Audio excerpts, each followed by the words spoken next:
Welcome to Unit 5 of the Compliant Trade, Drafting and Handling Offers to Purchase Real Estate.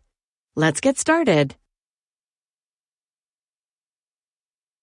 In this unit, we will identify your responsibilities in drafting and handling offers to purchase real estate, including drafting the offer document, reviewing the offer, negotiating and presenting offers, competing offers, conditional offers, waiving conditions, agreements relating to commissions, and retention of records.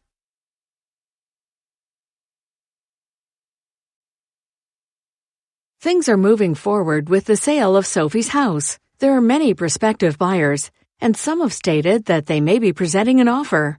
The Code of Ethics sets out specific compliance requirements relating to offer handling.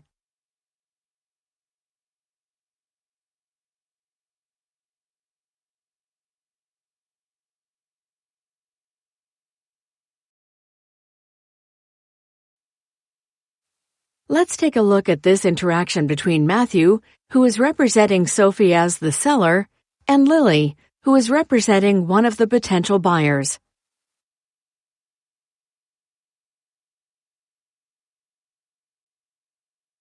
Click the arrows to toggle between scenes. Click Next to answer a question about the scenario.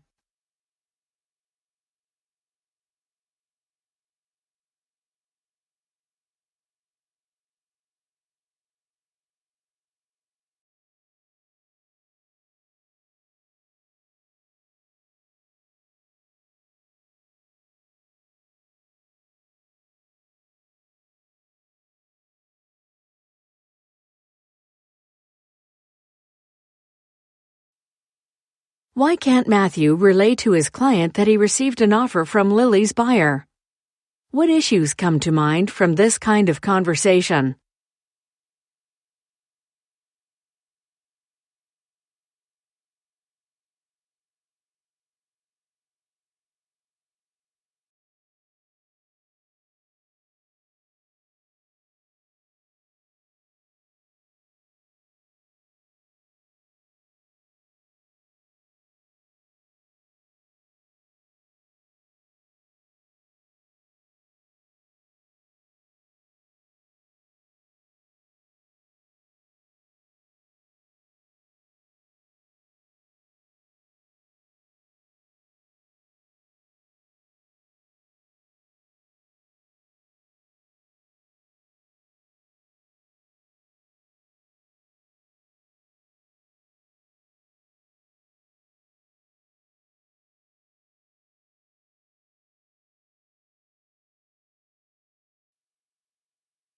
Lily is free to communicate with other registrants regarding client concerns or to gauge seller receptiveness to the buyer's offer.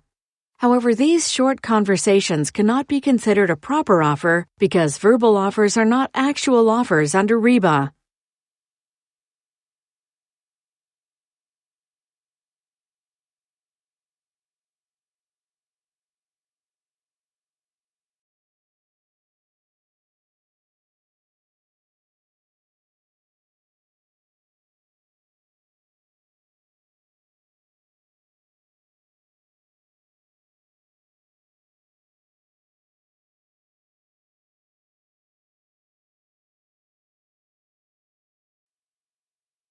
REBA and the Code of Ethics require registrants to present signed, written, and legible offers to purchase real estate.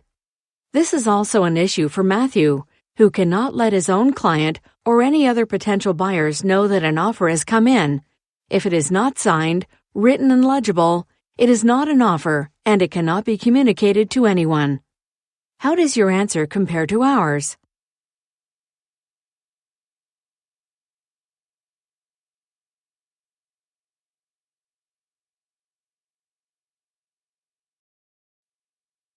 Before the buyer client signs the offer, make sure to walk them through the document.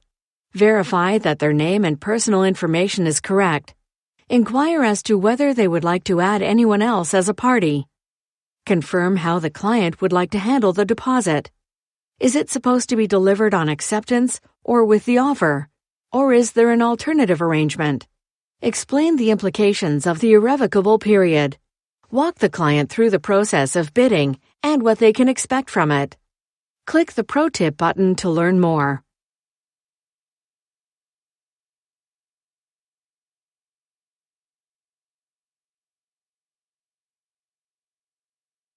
You might think this is a lengthy process, and yes, it can be, for a very good reason. The offer document is the route for establishing what the buyer and the seller will be entitled to. A poorly drafted agreement of purchase and sale may result in negative consequences for both parties. For the seller, it could result in unfavorable closing terms.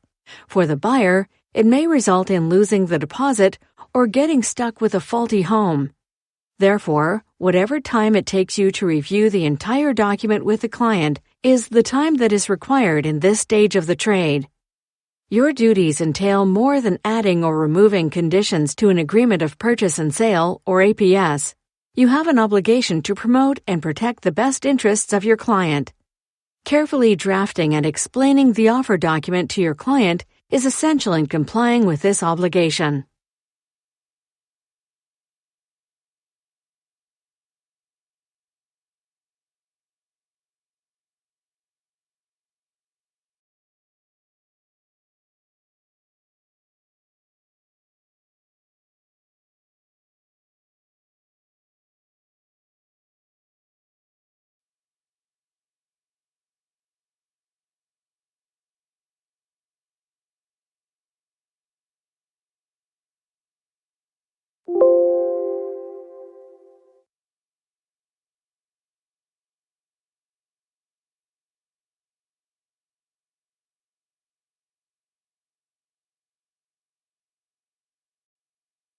Why can't Matthew relay to his client that he received an offer from Lily's buyer? What issues come to mind from this kind of conversation? Lily is free to communicate with other registrants regarding client concerns or to gauge seller receptiveness to the buyer's offer. However, these short conversations cannot be considered a proper offer because verbal offers are not actual offers under REBA. REBA and the Code of Ethics require registrants to present signed, written, and legible offers to purchase real estate. This is also an issue for Matthew, who cannot let his own client or any other potential buyers know that an offer has come in. If it is not signed, written, and legible, it is not an offer and it cannot be communicated to anyone. How does your answer compare to ours? Before the buyer client signs the offer, make sure to walk them through the document. Verify that their name and personal information is correct. Inquire as to whether they would like to add anyone else as a party. Confirm how the client would like to handle the deposit. Is it supposed to be delivered on acceptance or with the offer? Or is there an alternative arrangement? Explain the implications of the irrevocable period. Walk the client through the process of bidding and what they can expect from it. Click the Pro Tip button to learn more.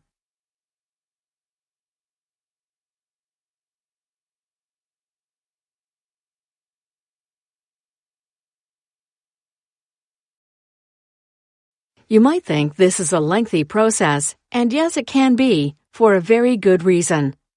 The offer document is the route for establishing what the buyer and the seller will be entitled to. A poorly drafted agreement of purchase and sale may result in negative consequences for both parties. For the seller, it could result in unfavorable closing terms. For the buyer, it may result in losing the deposit or getting stuck with a faulty home. Therefore, whatever time it takes you to review the entire document with the client is the time that is required in this stage of the trade. Your duties entail more than adding or removing conditions to an agreement of purchase and sale, or APS. You have an obligation to promote and protect the best interests of your client. Carefully drafting and explaining the offer document to your client is essential in complying with this obligation. Lily takes the next logical step in helping her client present an offer for the property, drafting an actual written offer. Lily is advising the client to insert a few conditions on the offer to help address some of their concerns. At the heart of Lily's recommendations for the APS is making sure her client's best interests come first. While there is a wide variety of conditions Lily's buyer client may wish to add, we will be focusing on the main clauses or conditions that best serve this client's objectives. Click each item to learn more about these conditions. By this stage, Lily would have a pretty good sense about her buyer client's budget, finances, and mortgage pre-approval. She is well aware that sometimes there can be issues with financing. The appraisal conducted by the financing institution might fail, or the client might not get approved for the amount they expected. If this happens, Lily will want to help her client protect her deposit before making an offer. By inserting a financing clause, the buyer is making the offer conditional on obtaining adequate financing. The offer will become void and the deposit would be returned to the buyer if they aren't able to arrange financing within the specific amount of time indicated in the offer. Click the Pro Tip button to learn more.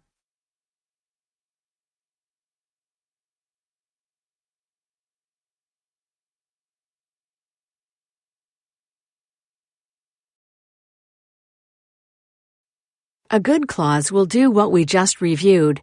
Keep in mind that not all financing clauses are drafted the same way, and some may not protect clients the way they expect it. Now, what is adequate financing? What is a good financing clause? What elements should it include?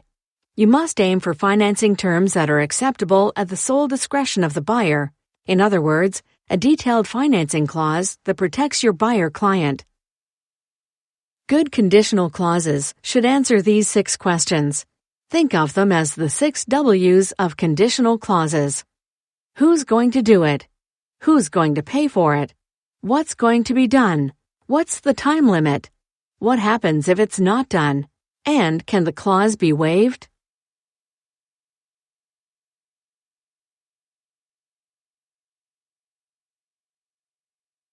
Lily's buyer client is eager to submit an offer without a home inspection condition. Concerned for her client's best interests, Lily asks if a pre-purchase inspection is available, but there isn't one. If this is the case, Lily will want to advise her client to insert a clause which makes the offer conditional on the property successfully passing a home inspection conducted by a competent professional of their choice. This condition is included for the benefit of Lily's buyer client, and it protects them in the event that the inspection yields any deficiencies. Without this condition, the client would get stuck with a faulty property. With this clause, the client would have the option to recover their deposit and move on to another property, or alternatively, have the seller address the deficiencies at their own cost or negotiate a lower sale price. Click the Pro Tip button to learn more.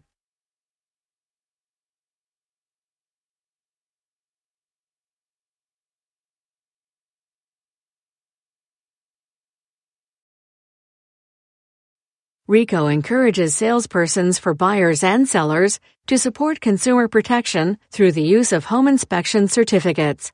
Take RECO's elective on home inspections to learn more.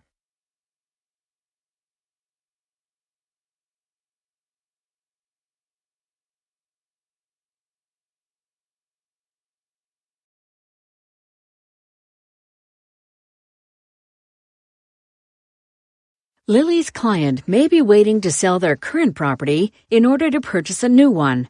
If the client is concerned about getting stuck with 2 properties and possibly 2 mortgage commitments at the same time, then it is a good idea for Lily to advise her client to insert a clause which makes the offer conditional upon the sale of the buyer's property. If the client's property does not sell within the time specified in the offer, it would become null and void, and their deposit would be returned to the buyer in full without interest or deduction. Conditional clauses on the sale of the buyer's property usually include an escape clause. Click the button to see an example.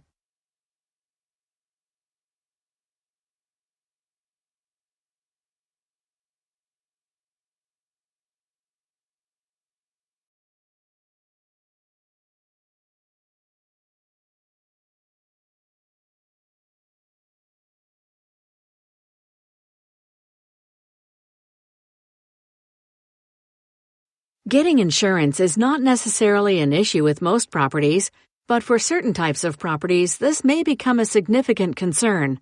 Some properties may be located closer to areas that cause concerns for the insurer due to increased environmental risks. For example, condos built and rehabilitated gas station, or homes constructed on contaminated fields.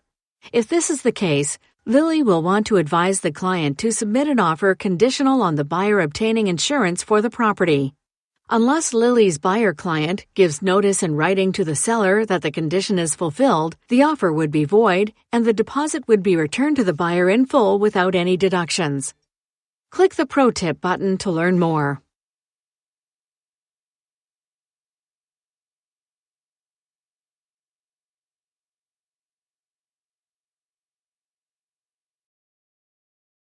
There are other types of properties for which it could be challenging to get insurance.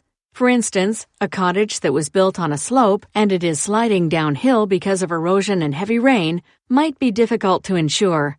To learn more on these types of properties, take RECO's elective course on waterfront properties. Other issues that can be problematic when obtaining insurance include knob and tube wiring, asbestos-contaminated vermiculite insulation, galvanized wire, buried oil tanks, and alterations to electrical or ventilation systems.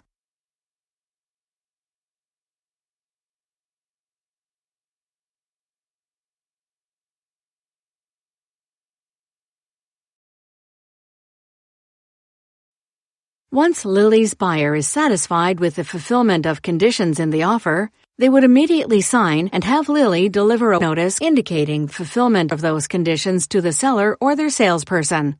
Sellers can terminate agreements if notices are delivered late or if they are not delivered in accordance with the conditions in the APS. So Lily must be mindful of deadlines in the offer and deliver documents and deposits accordingly. In multiple representation, the form and style of delivery becomes even more important. This is because in this situation, the brokerage is not authorized to give or receive notices for either party. Therefore, the APS must include instructions as to whether the notice needs to be delivered in person or to a specific person, and the exact address where it needs to be delivered. Click the More Info button to find out what happens if conditions are not met and the deal fails, or click the Pro Tip button to learn about other conditions often included in an APS.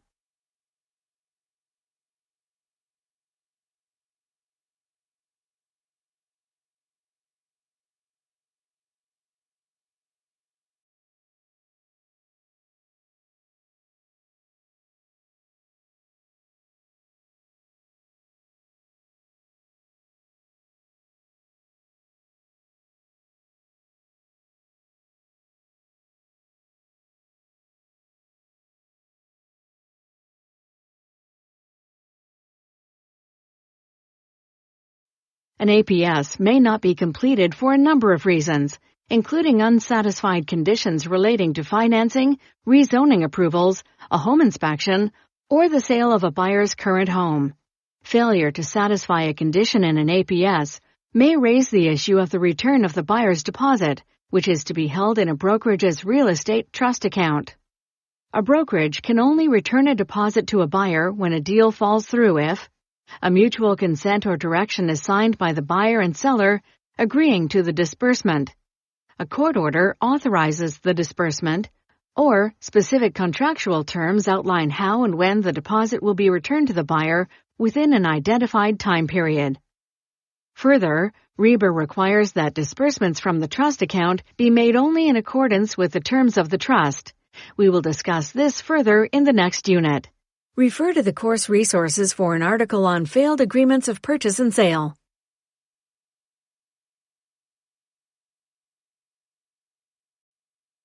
Lily has a small home office but rarely uses it as she prefers to be at the brokerage. However, on one particular occasion, she meets one of her clients for a showing at a property near her home, and then she returns to draft an offer using her home office computer. Lily then fails to realize that the downloaded APS on her laptop is out of date. The offer is subsequently presented and accepted.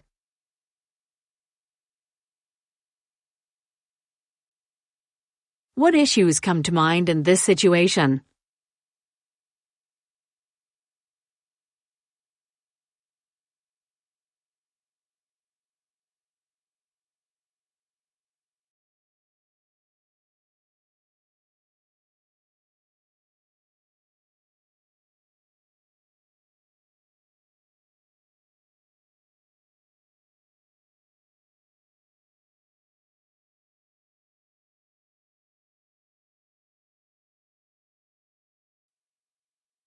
Lily has an obligation to use current forms and be fully informed about these. Her brokerage should be able to instruct her what forms she is to use. For example, OREA forms, forms specifically created by the brokerage or others. In this scenario, since an offer was presented and accepted, the situation could be discovered during a later RECO inspection of the brokerage's records. Needless to say, this would be too late. Ideally, in the future, Lily is expected to stay up to date with the use of these forms to prevent any compliance issues like this one. How does your answer compare to ours? Click the Legislation button to learn more.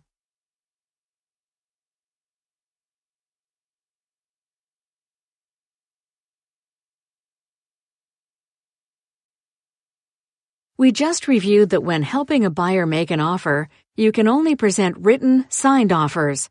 In addition, if you are working with a seller, you cannot indicate that an offer has been received unless it is a written, signed offer. For instance, Matthew cannot tell his client Sophie that a buyer made a verbal offer over the phone. The same goes for communicating that there are other offers to potential buyers. If these are submitted verbally, they do not count as offers, and Matthew cannot mention them to others interested in his client's property.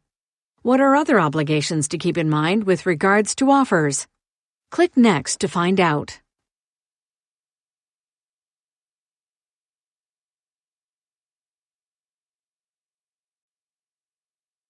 In discussing offers with your client, you must be mindful of the word choices you make. For instance, if an interested buyer or their sales representative call saying that they will be submitting an offer later today, you cannot go back to your client and say that you received an offer. All you have at that point is an expression of interest. Take a look at this chart, which illustrates what is and isn't considered an offer. Let's start with what cannot be considered an offer. A phone call or a conversation at an open house expressing interest in the property. A text message indicating that the buyer is ready to submit an offer. An email stating that an offer will be submitted shortly. An offer to purchase is valid only if it is submitted in writing. You cannot indicate to the seller or to anybody that you have received an offer unless it is in writing. Click the Legislation or Pro Tip buttons to learn more. A buyer's representative may choose to draft an offer summary document in addition to the APS. In this case, the summary document works as a receipt indicating that the offer is real. However, a summary document is not meant to communicate the existence of an offer. In fact, filling out a summary document serves no purpose without first drafting the actual offer. An offer summary document confirms the offer, but it doesn't replace it. Finally, a listing brokerage cannot demand that this form be submitted, and it cannot ignore the existence of an offer simply because an offer summary document was not provided. A buyer's representative doesn't need to fill out an offer summary document if they don't wish to. The brokerage representing Sophie, the seller client, must retain a copy of every written offer it receives from a buyer, including any counteroffers and any unsuccessful offers. The brokerage may retain an alternative summary document for each offer, rather than keeping a copy of the offer in its entirety, as long as the brokerage receives the offer on behalf of Sophie, the offer is made through another brokerage on behalf of the buyer, the offer does not result in a transaction, for instance, the offer is not accepted, and the summary contains all the required information. For more information, click the More Info button or refer to the course resources to learn more about the retention requirements for these records.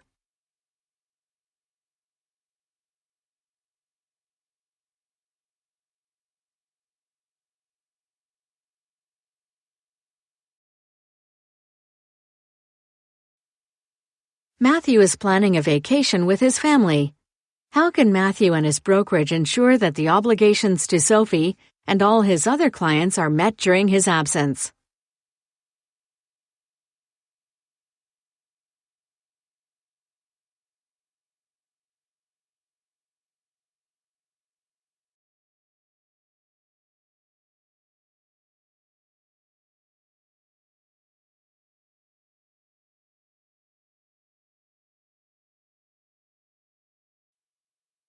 For Matthew and the brokerage to meet all obligations to Matthew's clients and customers in his absence, the following needs to happen.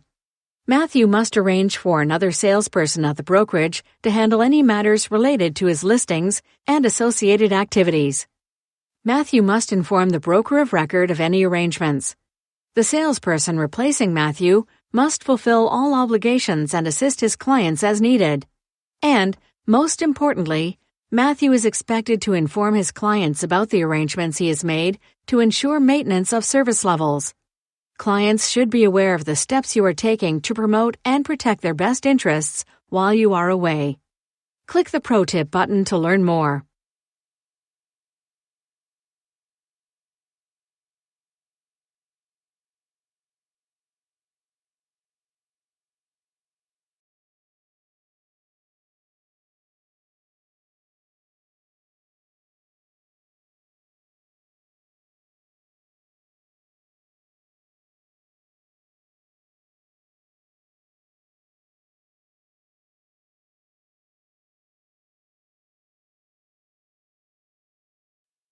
Beyond a phone call or a text message, consider meeting your clients in person to communicate the arrangements you have made to ensure the continuation of services while you are away. Consider also making a formal introduction of your clients to the salesperson that will take over for you. Make sure that your colleague and the client are compatible and that they are comfortable with the arrangements. Think about it. They hired you because they liked you and expect you to be there for them. Imagine all of a sudden being contacted by a complete stranger who is supposed to tend to their affairs. Consider also that these arrangements for the continuation of service delivery are not exclusive to vacation time. They may also apply to situations where you will be unavailable to consumers for a given period of time, such as an extended leave of absence due to a hospitalization or other personal reasons, among others. Matthew is catching up on the status of his listings now that he's back from vacation. He is meeting with Sophie later today to review her preferences on offer presentation. From the beginning, she has suggested that she is interested in scheduling an offer presentation date. Let's help Matthew review some important considerations ahead of their meeting. Click the items to review each point.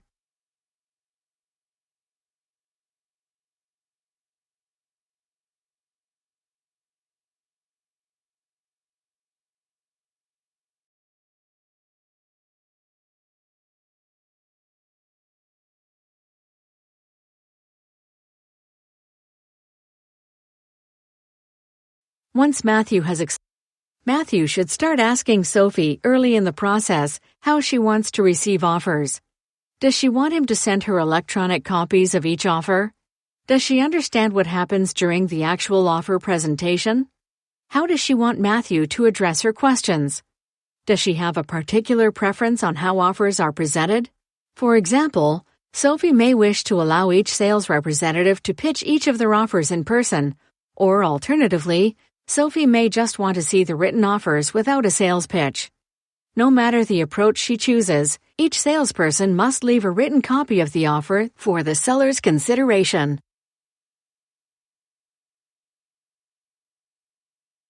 Matthew is expected to discuss with Sophie the pros and cons of scheduling an offer presentation date and the implications of the different options. Scheduling an offer presentation date may generate increased interest in the property, which could lead to multiple offers and potentially a higher price. On the other hand, by scheduling an offer presentation date, Sophie runs the risk of losing out on an attractive offer from a buyer who doesn't want to wait until the date set for offer presentation.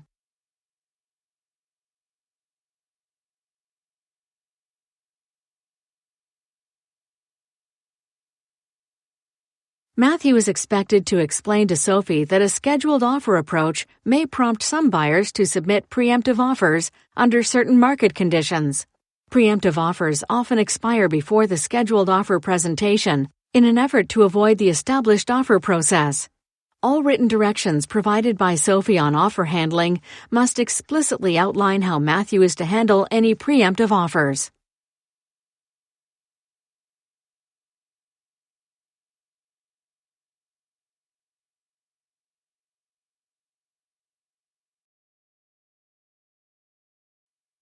Matthew is expected to ask Sophie how she would like to handle preemptive offers.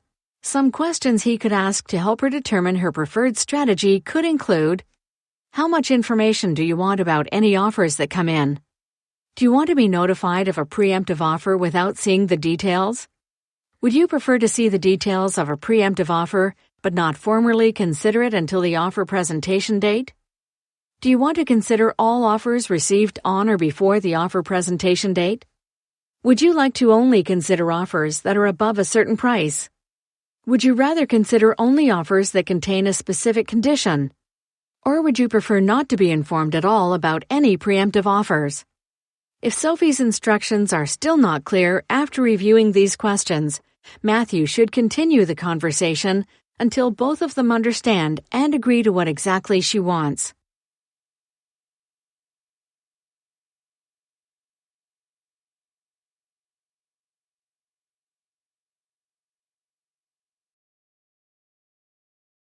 Explained all options to the seller client and ensured that she understands them, he must document all her instructions in writing. Click the Pro Tip button to learn more.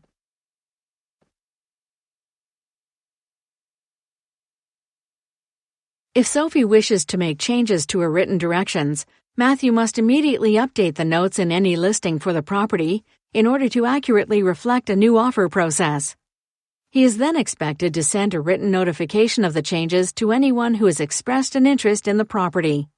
This includes parties that have booked viewing appointments, parties who have viewed the property, those who have informed Matthew or Kansas City that they will be submitting an offer, and most importantly, those parties that have already submitted an offer on the property. In addition to traditional written notices, text and email messages are also acceptable. It is in your client's best interests to disclose any changes in the offer presentation date or process so that interested parties can deliver their offer on time and according to the newly established process.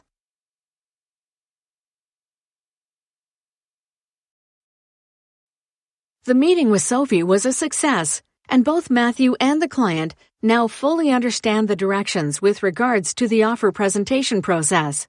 In short, Sophie wants Matthew to receive the offers directly from the buyer's sales representatives and bring her only those that are above asking price. In addition, Sophie only wishes to see irrevocable offers with a time period of at least 24 hours, and she will not be considering any preemptive offers. Finally, Sophie wants to meet Matthew in person and shortly after the offer presentation, so they can go over the details of each offer together.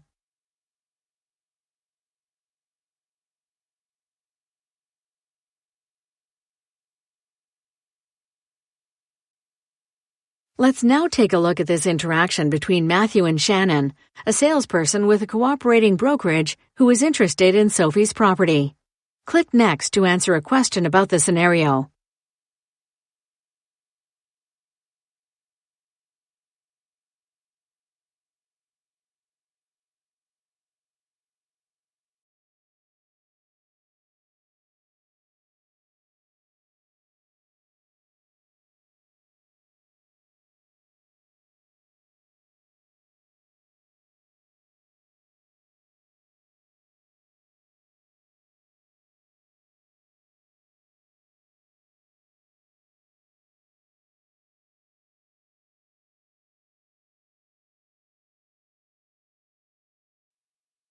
How should Matthew respond? What would you say in his place?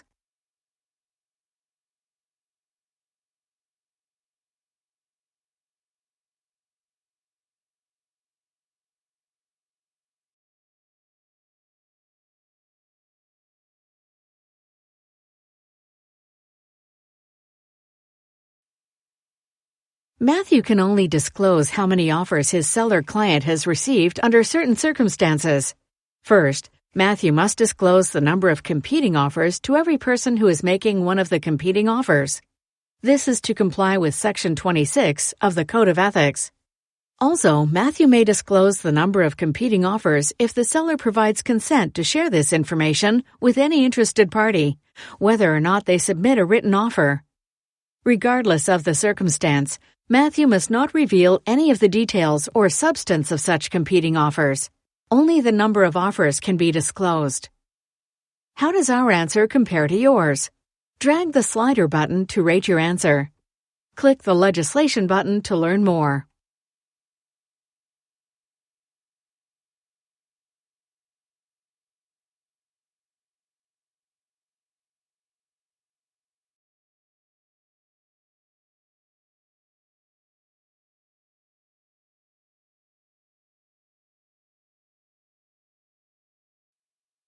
The Code of Ethics establishes various requirements, which primarily center on the need to present offers to the client as soon as possible.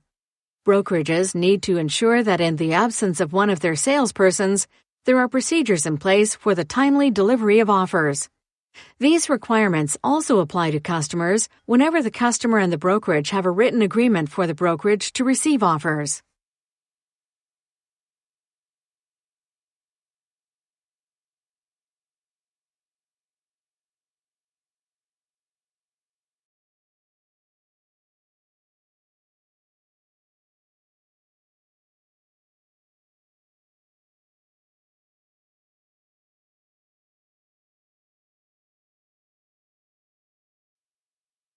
By Friday at 5 p.m., Matthew has already collected all the 4 offers submitted during the offer presentation date. 3 of them meet Sophie's criteria. Matthew is excited about the offers he received for the property, but he's also eager to go to his cottage for the long weekend. When is Matthew expected to convey to Sophie the written offers he has received for her property? Click the reference button to see a short summary of Sophie's instructions.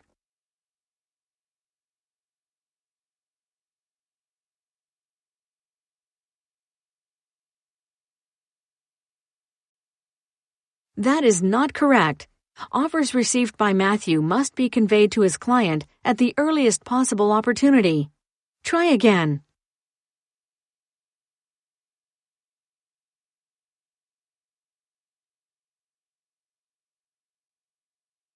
By Friday at 5 p.m., Matthew has already collected all the 4 offers submitted during the offer presentation date. 3 of them meet Sophie's criteria. Matthew is excited about the offers he received for the property, but he's also eager to go to his cottage for the long weekend. When is Matthew expected to convey to Sophie the written offers he has received for her property? Click the reference button to see a short summary of Sophie's instructions.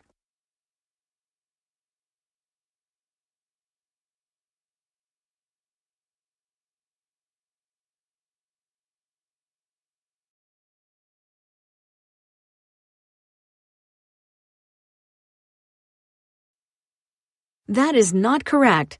Offers received by Matthew must be conveyed to his client at the earliest possible opportunity. Try again.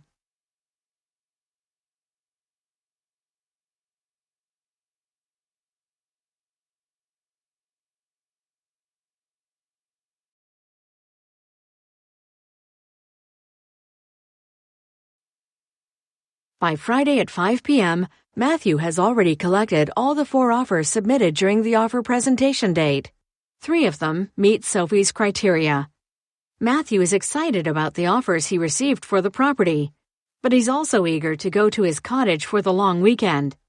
When is Matthew expected to convey to Sophie the written offers he has received for her property?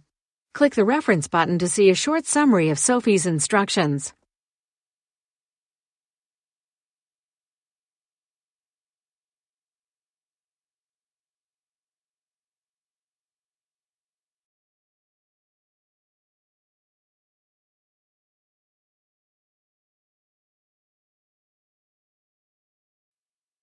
That is not correct.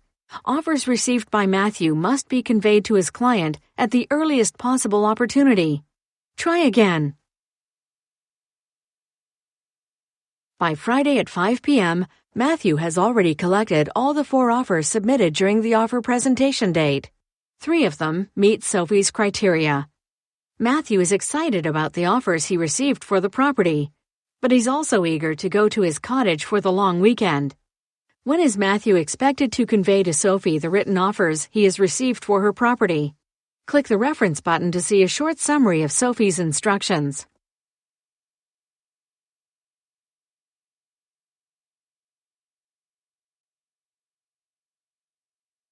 Correct. Offers received by Matthew must be conveyed to his client at the earliest possible opportunity. Waiting 7 days or waiting until he comes back from the cottage would be too late. Some offers will have expired by then. Also, simply sending the seller an electronic copy would not meet the service level expected of Matthew as per Sophie's instructions. He needs to be there in person, reviewing the offers with Sophie, ready and available to answer any questions, and to deliver copies of the accepted APS once Sophie chooses which offer is successful. Click the legislation button to learn more.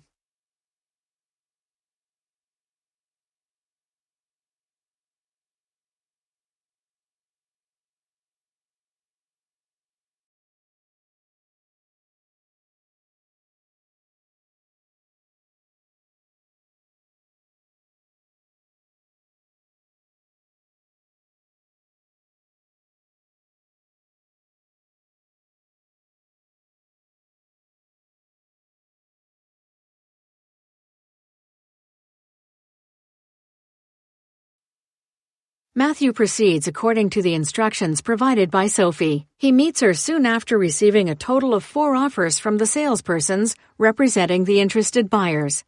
He takes the necessary time to review each offer with Sophie, one by one in the order in which they were submitted.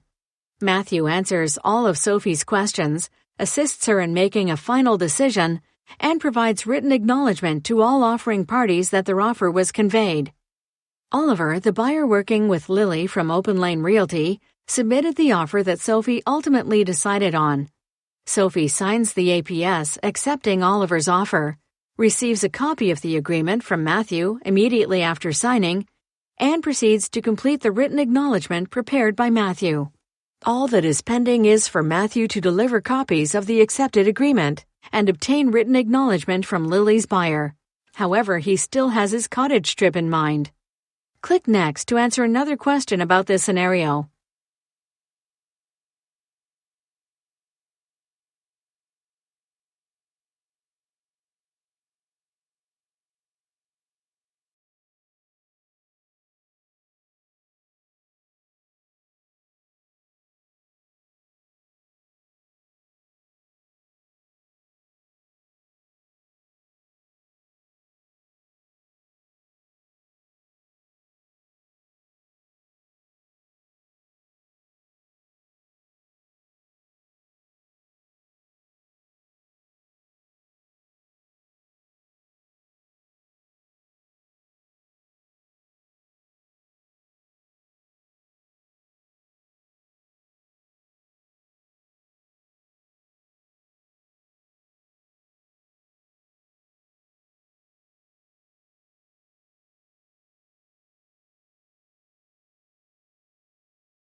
When is Matthew expected to deliver copies of the accepted agreement to Lily?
Correct. Copies of the accepted agreements must be delivered at the earliest possible opportunity. Once the offer has been accepted, Matthew must immediately return to the buyer's sales representative, deliver their copies of the accepted agreement, and obtain the buyer's written acknowledgement. This requirement applies to clients and customers alike. Click the Legislation button to learn more.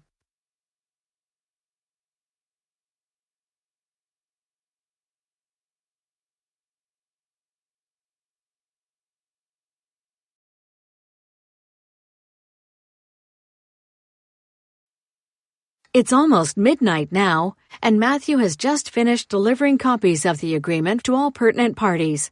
He's happy with how things turned out with the offer presentation and acceptance, but he had to give up his plans to go away for the weekend. He decided not to leave the city and be available to answer any questions that his client Sophie may have on the handling of the deposit, or on the next steps in the process of closing the transaction and transferring ownership of the property. One thing is certain, Matthew will not be making any weekend getaway plans so close after an offer presentation ever again.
A few days go by, and Matthew is now conducting an offer presentation for another client he signed up recently.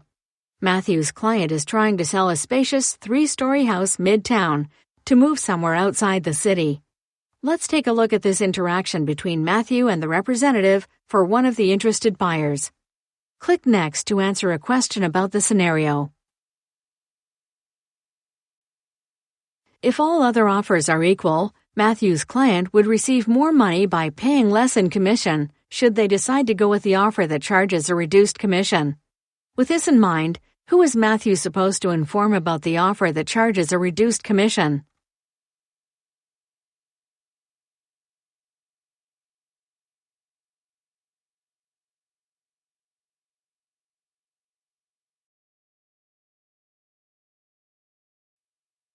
Correct. Only Matthew's seller client and other competing parties who submitted a written offer for the property need to be informed about the offer that charges a reduced commission. Matthew needs to communicate this to his client so they can be fully informed when making a decision. If he doesn't, he would be taking advantage of the situation, undermining his client, and he would be in violation of the code. In addition, Matthew needs to disclose the existence of a written offer with a reduced commission to any other competing buyers who've made written offers. Otherwise, they would not be aware of pertinent facts relating to their competitive position, and they wouldn't be competing on an even playing field. This provision applies to both clients and customers. Click the Legislation button to learn more.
You have reached the end of Unit 5 in the Compliant Trade, Drafting and Handling Offers to Purchase Real Estate.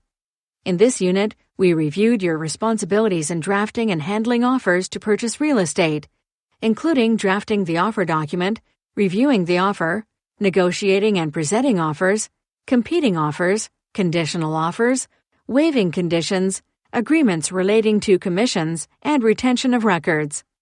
Click the Exit tab or the X button to advance to Unit 6, closing the real estate transaction and post-trade obligations.